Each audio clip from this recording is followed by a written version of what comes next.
क्या रात के सपने सुबह सुबह आपको गीला कर देते हैं? जी हाँ, मैं बात कर रही हूँ नाइट फॉल, स्वप्न दोष की। कई सारे लड़के इसके बारे में सोचते रह जाते हैं पर बात नहीं कर पाते। कई बार दिमाग में उनके आ जाते हैं कि भाई कहीं गलत चीज तो नहीं है, कोई बीमारी तो नहीं हो गई है मुझे। और बहुत सारी स्टडीज के according 80 to 90% young mails puberty से लेकर 30 साल तक कभी ना कभी नाइटफॉल को एक्सपीरियंस करते ही हैं। और नॉर्मल एडल्ट मेल्स को महीने में 2 से 4 बार नाइटफॉल होना बहुत कॉमन है। पर प्रॉब्लम तो तब होती है जब ये नाइटफॉल हर दूसरी तीसरी रात में होने लगे, आपको वीकनेस आ जाए, आप में गिल्ट आ जाए, या आप बहुत ज्यादा घबराहट होने लगे, आपकी डेली फंक्शनिंग अफेक्ट होने लगे, तब समझने की जरूरत है कि आखिर ये क्यों हो रहा है और क्या इसका सोल्यूशन है। तो हेलो फ्रेंड्स, मैं हूँ डॉक्टर आकांक्षा, आपकी सेक्स काउंसलर। और आज का टॉपिक तो सबको देखने की जरूरत है क्योंकि हर लड़का इसे एक्सपीरियंस करता है नाइटफॉल को। कई लोग इसे लाइटली ले लेते हैं और कुछ लोगों के लिए बिल्कुल बीमारी जैसा बन जाता है कि ये मुझे क्यों हो रहा है, क्या हो रहा है, कहीं कहीं बहुत बड़ी बीमारी तो नहीं हो गई, कहीं मैं मर तो नहीं जाऊंगा। यस, ये जेन्युइन क्वेश्चंस होते हैं लोगों के कि नाइटफॉल से कहीं मैं मर तो नहीं जाऊंगा। तो ये वीडियो को स्किप बिल्कुल मत करना,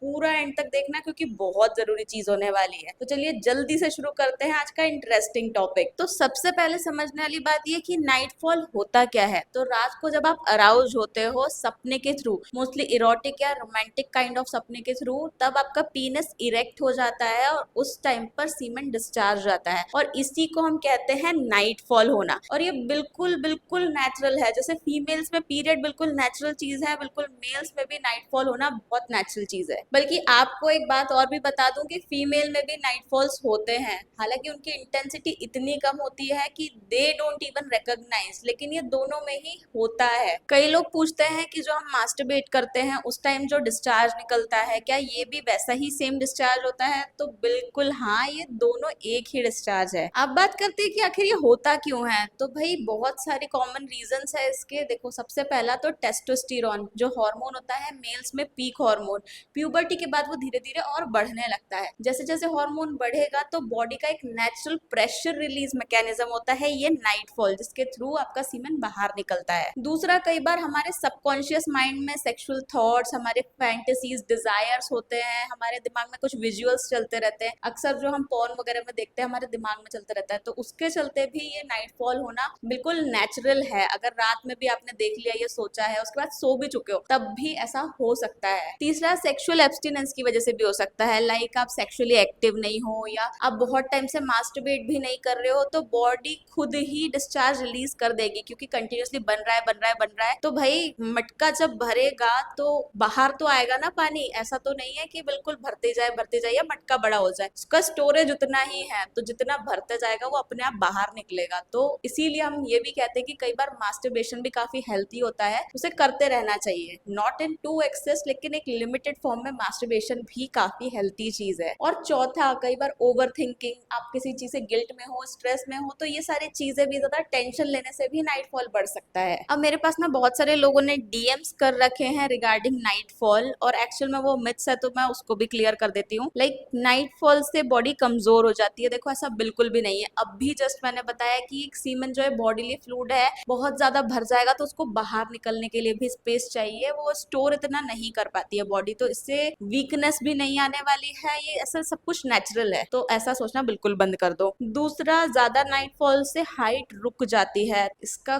कोई रिलेशन नहीं है हाइट से, ठीक है। लाइक पीरियड्स भी तो नेचुरल होते हैं ना, तो आप ये सोचोगे कि पीरियड से हाइट बढ़ना रुक जाती है, ऐसा नहीं होता है। दिस इज नेचुरल थिंग, और ये मिथ को बिल्कुल बाहर निकाल दो। तीसरा, ज्यादा नाइटफॉल होने से इनफर्टिलिटी हो सकती है। भाई नाइटफॉल बिल्कुल कॉमन चीज है, नेचुरल चीज है, और ये जो सीमेन है हर 24 घंटे में बनता रहता है, तो इनफर्टिलिटी का इससे कोई भी डायरेक्ट लिंक नहीं है। और ऐसे कई सारे मिथ्स मेरे पास डीएम में रखे हुए हैं, हम उसको भी कई बार बस्ट करेंगे, बट मैं बता दूं नेचुरल है नाइटफॉल और बहुत ज्यादा फ्रीक्वेंट नहीं हो रहा है, तो इट्स परफेक्टली नॉर्मल। मास्टरबेशन नहीं करने की वजह से या सेक्सुअल एब्स्टिनेंस की वजह से कई बार ऐसा हो जाता है कि नाइटफॉल हो जाता है, तो इट्स नॉर्मल। बहुत ज्यादा फ्रीक्वेंट हो रहा है, हर दूसरी रात को हो रहा है, कुछ प्रॉब्लम आ रही है, आपको वीकनेस आ रही है, तो हाँ, आपको अपने डॉक्टर से कंसल्ट करने की जरूरत है उस वक्त, लेकिन other than this it is all normal. अब देखते हैं कि क्या कर सकते हैं इसको प्रिवेंट करने के लिए, क्या आखिर सोल्यूशन है। तो सबसे पहले फिजिकल एक्टिविटी अच्छी खासी करो, like daily 30 to 40 minutes brisk walking या जॉगिंग, योगा करो, जिम वेट लिफ्टिंग्स करो। इससे आपका जो हार्मोनल इम्बैलेंस है वो मेंटेन हो जाएगा, तो ऐसे नाइटफॉल बार बार फ्रीक्वेंटली नहीं होगा। दूसरा, माइंड डिटॉक्स बहुत जरूरी है। देखो, रात को सोने से पहले स्क्रीनिंग या बहुत ज्यादा पॉर्न देखना, सेक्सुअल थॉट्स वगैरह लाना, इन सब चीजों से दूर रहो, तो माइंड डिटॉक्स होगा और आपको नींद अच्छी आएगी और नाइटफॉल से बचे रहेंगे। तीसरा, आपके डाइट में चेंजेस भी जरूरी है, लाइक तुलसी, अश्वगंधा, शतावरी, ये सारे हर्बल्स जो है ये आपकी सेक्सुअल लाइफ को इम्प्रूव करते हैं, आपके हॉर्मोन्स जो डिसबैलेंस है उसको बैलेंस में लाते हैं। तो बहुत ज्यादा ऑयली, स्पाइसी या जंक फूड जो है उसको अवॉइड करने की कोशिश करो, क्योंकि इन सब से भी आपके रिप्रोडक्टिव हेल्थ पे काफी असर पड़ता है। चौथा, स्लीप प्रॉपर होनी चाहिए। अब हम कहते हैं 7 से 8 घंटे की नींद होना बहुत जरूरी है, तो आप लोग क्या समझ लेते हो कि कभी 2 बजे सो रहे हैं, कभी 3 बजे, 4 बजे और उधर 11-12 बजे उठ रहे हैं। ये